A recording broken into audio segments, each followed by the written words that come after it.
നമസ്കാരം, പുതിയൊരു വീഡിയോയിലേക്ക് എല്ലാവർക്കും ഹർദ്ദമായ സ്വാഗതം. ബിഗ് ബോസ് മലയാളം സീസൺ 6 ഇന്നും വീഡിയോ ഇടാൻ പറ്റിയില്ല. സോറി.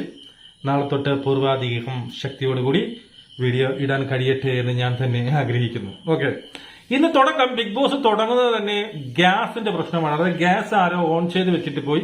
ശ്രീരേഖ വന്ന് നോക്കിയപ്പോൾ ഗ്യാസ് ഓൺ ആക്കി വെക്കുന്നു. ആരാണെന്ന് അറിയത്തില്ല. ശ്രീരേഖ നോക്കിയപ്പോൾ ഗ്യാസും ഇല്ല. അതായത് ബിഗ് ബോസ് നൈറ്റ് ആരോ വന്ന് ഗ്യാസ് ഓൺ ചെയ്ത് വെക്കുകയും ബിഗ് ബോസ് അത് അവിടുത്തെ സപ്ലൈ ഓഫാക്കി ഇടുകയും ചെയ്തു. ഇത് പറയുമ്പോൾ ജാസ്മിന്റെ മുഖം കാണുന്നുണ്ട്. ജാസ്മിൻ അവിടെ നിന്ന് കീ എന്ന് വിളിക്കുന്നുണ്ട്. അതായത് ജാസ്മിനും ഗബ്രിയും കൂടി രാത്രിയുള്ള നമ്മുടെ ലീലകൾക്കിടയിൽ എപ്പോഴോ ഗ്യാസ് ഓണാക്കി ഇട്ടതായിട്ടാണ് ഞാൻ കരുതുന്നത്. അപ്പൊ ജാസ്മിനാണ് അത് ചെയ്തത്. അത് ചെയ്ത് മറച്ചു വെക്കുക മാത്രമല്ല, അത് നിങ്ങൾ എന്തിനു ഇനിയോ സംസാരിക്കുന്നു, അതിപ്പം കഴിഞ്ഞില്ലേ, നിങ്ങൾക്ക് അങ്ങ് കൂടെ അത് ബാക്കിയുള്ള പണി ചെയ്തൂടെ എന്ന് ജാസ്മിൻ അവിടെ എന്ത് ചെയ്യുന്നു, അത് തട്ടി മാറ്റി വിടാൻ വേണ്ടിയിട്ട് ജാസ്മിൻ ശ്രമിക്കുന്നു.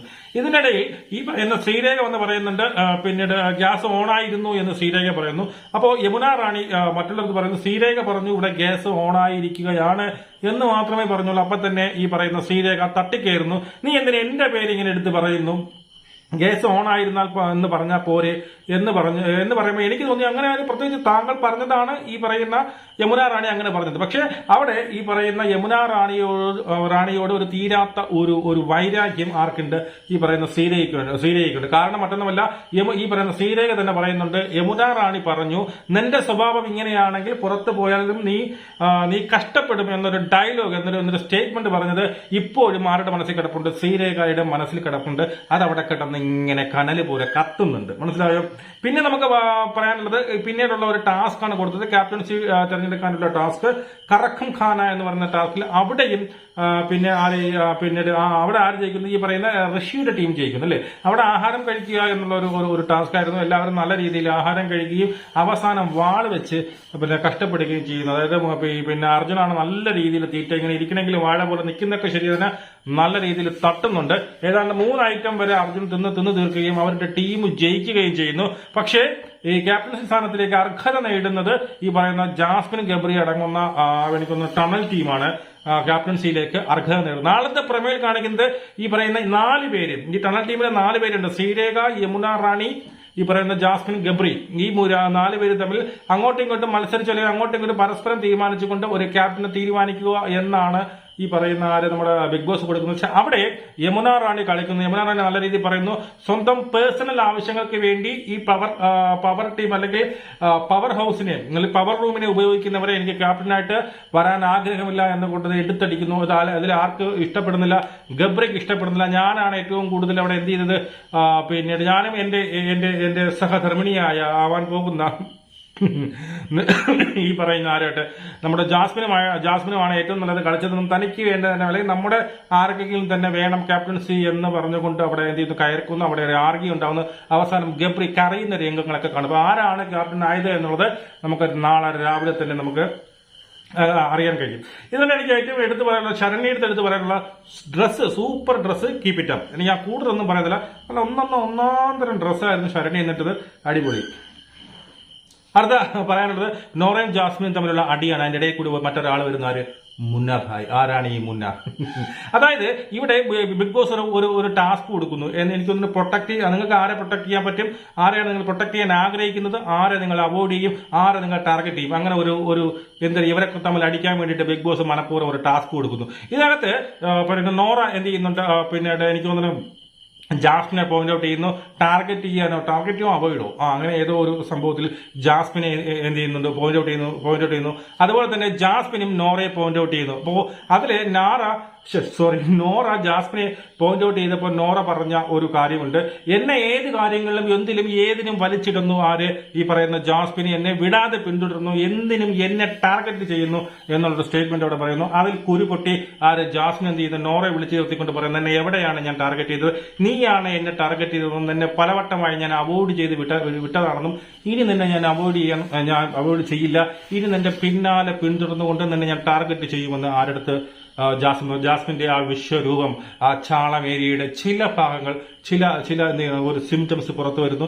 ജാസ്മിൻ ഉറഞ്ഞു തുള്ളുന്നു. നോറ എന്തോ പെട്ടുപോയത്, നോറയ്ക്ക് അത്രയ്ക്ക് ഉറഞ്ഞു തുള്ളാൻ കഴിഞ്ഞില്ല.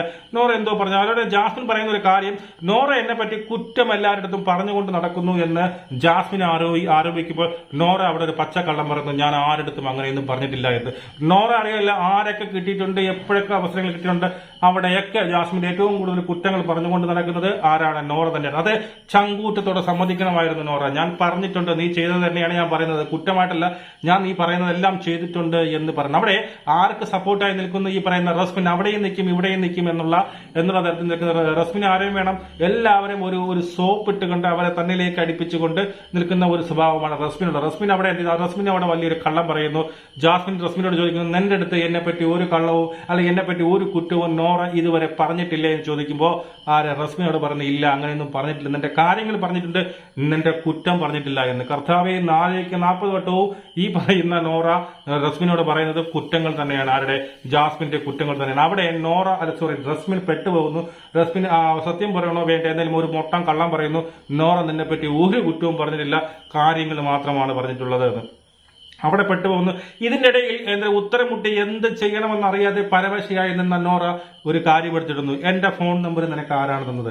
ഈ ഒരു സത്യത്തിൽ നിങ്ങൾ ചിന്തിക്കാനുള്ള കാര്യം, ഇങ്ങനെ ഒരു അലിഗേഷൻ, ഇങ്ങനെ ഒരു ഫൈറ്റ് നടക്കുമ്പോൾ നോറ എന്തിനാണ് ആ ഒരു ക്വസ്റ്റ്യൻ എടുത്തിട്ടത്? നോറ ചോദിക്കുന്നത്, നിനക്ക് എന്റെ ഫോൺ നമ്പർ ആരാണ് തന്നത്? അവിടെ അക്ഷരാർത്ഥത്തിൽ ആര് പെട്ടുന്നു, ആരുടെ ഉത്തരം മുട്ടുന്നു? ഈ പറയുന്ന ജാസ്മിന്റെ ഉത്തരം മുട്ടുകയും ജാസ്മിൻ ഒരു വേള ഒന്ന് ബാക്ക് വലിക്കലും പിന്നെ പറയുന്നത് മുന്നാക്കയാണ് തന്നത്. മുന്നാക്ക എന്തിന് നിനക്ക് എന്റെ നമ്പർ നിനക്ക് തന്നു? അടുത്ത ക്വസ്റ്റ്യൻ ആണ് നോറയുടെ അടുത്ത ക്വസ്റ്റ്യൻ. മുന്നാക്ക എന്തിന് എന്റെ നമ്പർ നിനക്ക് തന്നു? അവൾ പറഞ്ഞു വിളിക്കാൻ. എന്തിന് വിളിക്കണം? അതിന് ഉത്തരമില്ലായിരുന്നു ജാസ്മിന്റെ കയ്യിൽ. അവിടെ എന്തോ നിഗൂഢത ഒളിഞ്ഞു കിടപ്പുണ്ട്. മനസ്സിലായോ? അതായത് ഇവരെ മുന്നാക്കെന്ന് അറിയാലോ, ഈ ജാസ്മിനുമായിട്ട് പിന്നീട് എൻഗേജ്മെന്റ് ആയി അവസാനം പിരിഞ്ഞു പോയതാണ്. ആ പിരിഞ്ഞു പോകാനുള്ള കാരണം ഞാൻ മനസ്സിലാക്കുന്നത് ടാങ്കോ ആപ്പ് വഴിയുള്ള ബന്ധമാണ്. ഈ ടാങ്കോ ആപ്പുമായിട്ട് ഒരു കണക്ഷൻ ഉണ്ട്. അവരെ നോറയ്ക്കും ഈ പറയുന്ന ജാസ്മിനും ടാങ്കോ ആപ്പുമായിട്ടൊരു കണക്ഷൻ ഉണ്ട്. അതായത് ടാങ്കോ ആപ്പിൽ നമുക്കറിയാലോ, ടാങ്കോ ആപ്പിൽ നമ്മൾ വരുന്ന കസ്റ്റമറെ എത്രത്തോളം നമ്മൾ അവരെ എന്ത് ചെയ്ത് പറഞ്ഞോ എങ്ങനെയോ ഏത് രീതിയിൽ സൂചിപ്പിക്കുന്ന ആ രീതിയിൽ അവർ ക്യാഷ് കൊടുക്കും ഇവർക്ക്. അപ്പോൾ അങ്ങനെ നോറയുടെ ഭാഗത്തുണ്ടായിരുന്ന ആരോ ഒരാള്, എനിക്കറിയത്തില്ല ആ പേര്, അയാള് വഴി നോറയ്ക്ക് ഒരുപാട് പൈസ കിട്ടുമായിരുന്നെന്നും അതിനെ ഈ ജാസ്മിനും വഴി എന്ത് ചെയ്യുന്നു, അയാൾ ഇതിലേക്ക് തിരിച്ച് ജാസ്മിന്റെ ലൈവിലേക്ക് കൊണ്ടുവന്ന് അങ്ങനെ ഒരു അലിഗേഷൻ നടക്കാൻ ക്ലിയർ ആയിട്ടുള്ള പിക്ചർ ഞാൻ നാളെ വേണമെങ്കിൽ ചോദിച്ച് കൃത്യമായിട്ട് പറഞ്ഞുതരാം. അങ്ങനെ ഈ പറയുന്ന ടാങ്കോ ആപ്പിൽ ഇല്ല. അത് മുന്നാക്കെ എന്നെ ഒരിക്കൽ അവന്റെ പിന്നീട് ഇന്റർവ്യൂ അവന്റെ ലൈവിൽ പറഞ്ഞിട്ടുണ്ട്. ഈ നോറയുടെ കസ്റ്റമർ ആയിരുന്ന കക്ഷിനെ എന്തോക്കെ ചെയ്ത് ഇത് ജാസ്മിൻ തന്റെ ലൈവിലേക്ക് കൊണ്ടുവന്നു. അവിടെയാണ് ഇവർ തമ്മിൽ ഉരസാൻ കാരണം, ഇവർ തമ്മിൽ അടി ഉണ്ടാക്കാൻ കാരണം. വെളിയിൽ ഇവർ ഭയങ്കര അടിയായിരുന്നു.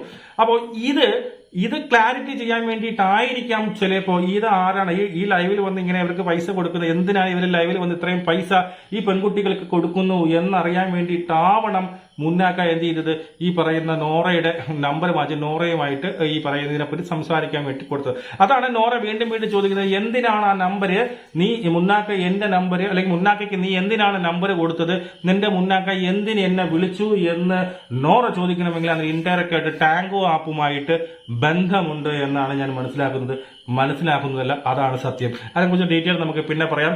അപ്പോൾ നാളെ ഇതൊരു ചെറിയ വീഡിയോ ആണ്, എന്തായാലും നാളെ നമുക്ക് ഡീറ്റെയിൽ ആയിട്ട് വീഡിയോ ഇടണം. ഇതിനിടയ്ക്ക് എനിക്ക് എടുത്തു പറയാനുള്ള ഒരു കേസ്, ഈ പറയുന്ന നമ്മുടെ ജാൻമണി, ഇവിടെ ആരാണെന്ന് എനിക്ക് മനസ്സിലായി. ഇവിടെ ഏതോ ദേവതയെന്ന് ശപിക്കാൻ വേണ്ടി അവിടെയുള്ള എല്ലാവരെയും കിടന്ന് ശപിക്കും, ഞാൻ നിന്റെ ജീവിതം ഇല്ലാതാക്കും, എന്നെ നിനക്കറിയില്ല എന്ന് പറഞ്ഞ് ആക്രോശിക്കുന്ന ജാൻമണിയെ നമുക്ക് അവിടെ കാണാൻ സാധിക്കുന്നു. ജാൻമണിയൊക്കെ എല്ലാവർക്കും പേടി. ഈ പറയുന്ന യമുന റാണി ആയിക്കോട്ടെ, ഈ പറയുന്ന അൻഷിബ ആയിക്കോട്ടെ, എല്ലാവരും ജാൻമണി പൊട്ടിത്തെറിക്കുമ്പോൾ ഭയങ്കര പേടിച്ച്, അവൾക്ക് എന്തോ ശക്തിയുണ്ട്, അവളെ എന്തോ ദേവതയാണ്, അവളെ വായിൽ നിന്ന് എന്തെങ്കിലും മുഴിഞ്ഞു കഴിഞ്ഞാൽ, എന്തെങ്കിലും ശാപവാക്കുകൾ വന്നു കഴിഞ്ഞാൽ അത് അതുപോലെ എന്താണ് നടക്കുമെന്ന് അവർ ഭയക്കുന്നതായിട്ട് നമുക്ക് ഫീൽ ചെയ്യുന്നു അല്ലേ. ആ ഒരു ഫീൽ, അവരുടെ ആ ഒരു ഭയമാണ് സത്യം പറഞ്ഞാൽ ജാൻമണി ഇവിടെ എടുത്ത് ഉപയോഗിക്കുന്നത്. ജാൻമണി വിചാരിക്കുന്നത് ജാൻമണി എന്തോ ദേവതയാണ് എന്നുള്ളതാണ്. അവൻ ശപിച്ചു കഴിഞ്ഞാൽ ഈ പറഞ്ഞ നോർത്ത് ഇന്ത്യയിൽ അറിയാമല്ലോ, ഈ പറയുന്ന LGBT കമ്മ്യൂണിറ്റിയിലുള്ള അല്ലെങ്കിൽ ട്രാൻസ്ജെൻഡേഴ്സിന് അവരുടെ പിന്നീട് വിവാഹങ്ങളിലും അവരുടെ അങ്ങനെയുള്ള വേളയിലൊക്കെ വെച്ച് അവരുടെ അനുഗ്രഹം വാങ്ങുന്നു, അവർക്ക് ആഹാരം കൊടുക്കുന്നു, അവർക്ക് പൈസ കൊടുക്കുന്നു, അവരെ ഒരു നല്ലൊരു ബഹുമാനത്തോടെ ഇരുന്നു. അതുപോലെ തന്നെയാണ് ഇവിടെ നമ്മളെ എന്തെങ്കിലും പറഞ്ഞു കഴിഞ്ഞാൽ, ഞാൻ എന്തെങ്കിലും തിരിച്ച് നിങ്ങളെ ഒരു ശപിച്ചു കഴിഞ്ഞാൽ അത് ദൈവം ശപിക്കുമ്പോൾ നിങ്ങളത് ഭാവിയിൽ വന്നു ചേരുമെന്ന് പറയുന്നു. അതുപോലെ നോറയെ കുറിച്ചാണ് പറയുന്നത്. നോറ ഇവിടെ കരഞ്ഞാൽ മാത്രമേ പോലെ അവളെ ജീവിതകാലം മൊത്തം ഞാൻ അവളെ പിന്തുടർന്ന് അവളെ നശിപ്പിക്കുമെന്ന് ഭയങ്കര അഹങ്കാരത്തോടെ ആര് പറയുന്നു? നമ്മുടെ ഈ പറയുന്ന ജാൻമണി പറയുന്നു. അപ്പോൾ ജാൻമണിക്കിട്ടുള്ള കൊട്ട് നമുക്ക് ഉടനെ കൊടുക്കേണ്ടതായിട്ടിരിക്കുന്നു. ജാൻമണിയുടെ അഹങ്കാരം ലാലേട്ടൻ പറഞ്ഞ് നല്ല രീതിയിൽ കൊടുക്കണം. കൊടുത്തില്ലെങ്കിൽ അതൊരു നെറുകേടായിരിക്കും പ്രേക്ഷകരോട് കാണിക്കുന്നത്. നമുക്ക് വീണ്ടും കാണാം. ജയ് ഹിന്ദ്.